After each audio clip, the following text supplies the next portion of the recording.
Rama Kerajaan Majapahit. Nama Majapahit dipilih Raden Wijaya ketika masyarakat Madura dan Raden Wijaya membuka lahan di desa Tarik untuk membangun sebuah kerajaan. Pada saat itu ditemukanlah buah maja yang rasanya pahit. Maka pada saat itu pula lah Raden Wijaya memberi nama kerajaannya yang akan berdiri itu menjadi Kerajaan Majapahit. Setelah Kerajaan Majapahit berjalan di bawah pemerintahan Raden Wijaya pun memiliki patih yang bernama Ranggalawe dan Lembusora. Diceritakan Raden Wijaya bersama patihnya sedang berada di ruang kerajaan. Wahai patih-patihku, berjanjilah kalian akan setia kepadaku. Berbuatlah yang terbaik untuk rakyat Majapahit. Apakah kalian mengerti para patihku? Baik Baginda, kami mengerti.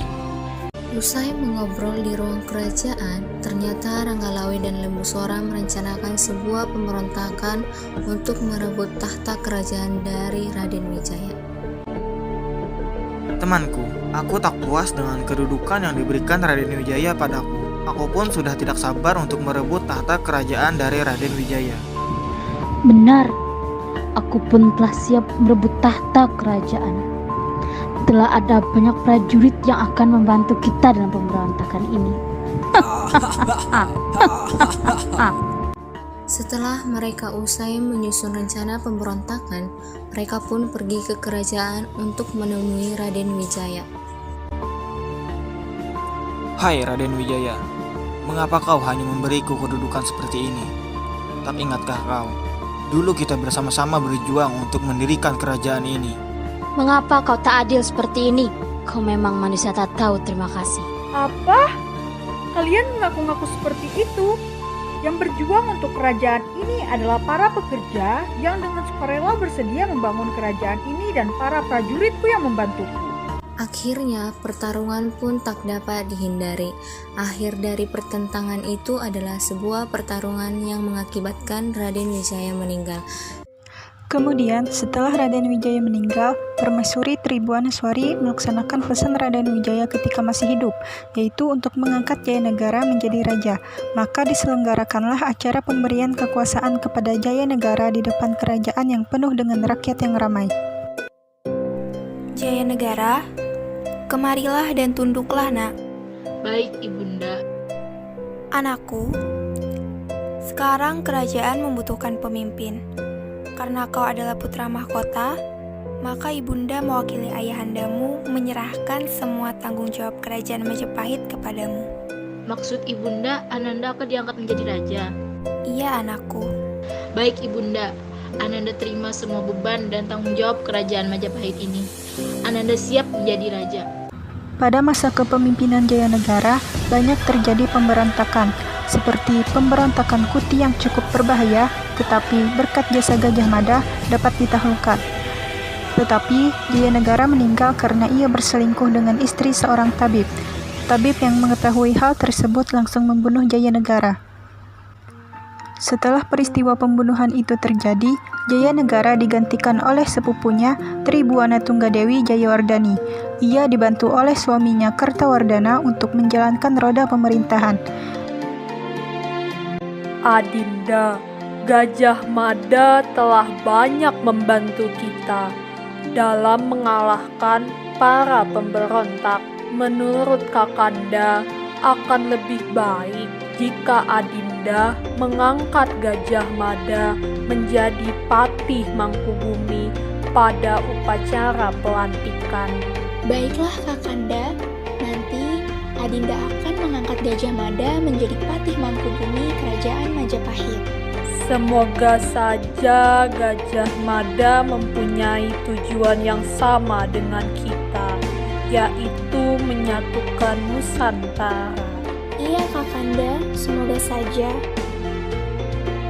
Gajah Mada, kau telah berhasil membantuku dalam pemberontakan di Sadeng dan Kuti.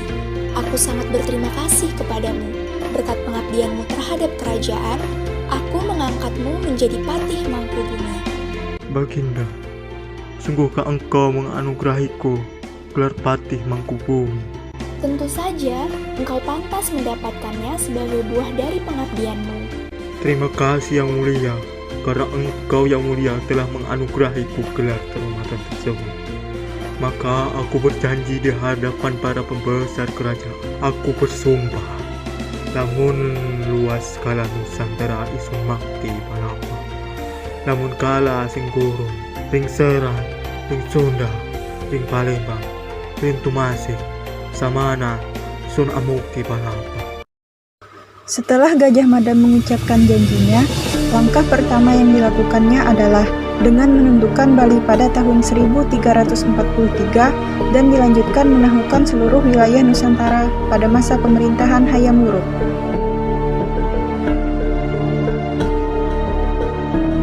Gajah Mada, kau memang seorang patih yang sangat hebat. Bahkan kau dapat menaklukkan Nusantara dengan sumpah palapamu. Terima kasih Baginda, karena Engkau telah membantuku. Tanpamu, aku tak akan bisa meraih semua ini. Pada masa pemerintahan Hayam Wuruk, terjadi peristiwa Bubat. Peristiwa ini terjadi di ibu kota Majapahit, tepatnya di sebuah lapangan luas. Awalnya adalah sebuah tipu muslihat Gajah Mada untuk menundukkan kerajaan Sunda Pajajaran. Gajah Mada telah berhasil mendatangkan Raja Sunda, Sri Baduga Maharaja dan putrinya, Dyah Pitaloka. Mahapatihku, kukira usiaku kini sudah cukup dewasa. Lihat putri dari Sri Baduga Maharaja, aku ingin meminangnya. Ini akan mempererat hubungan kerajaan kita dengan kerajaan Sunda Pajajaran. Tidak, Baginda. Hamba akan menjodohkan Baginda dengan Dyah Pitaloka. Namun penjodohan ini kita gunakan sebagai tipu muslim agar kerajaan Sunda Pajajaran mau mengakui kedaulatan kita. Bagaimana? Apakah Baginda setuju? Baiklah Mahapatihku, kurasa itu ide yang bagus. Kuserahkan padamu urusan itu. Di lapangan luas, saat Gajah Mada dan Sri Baduga Maharaja dipertemukan. Hai kau Sri Baduga, rajaku Hayam Wuruk ingin menangmu.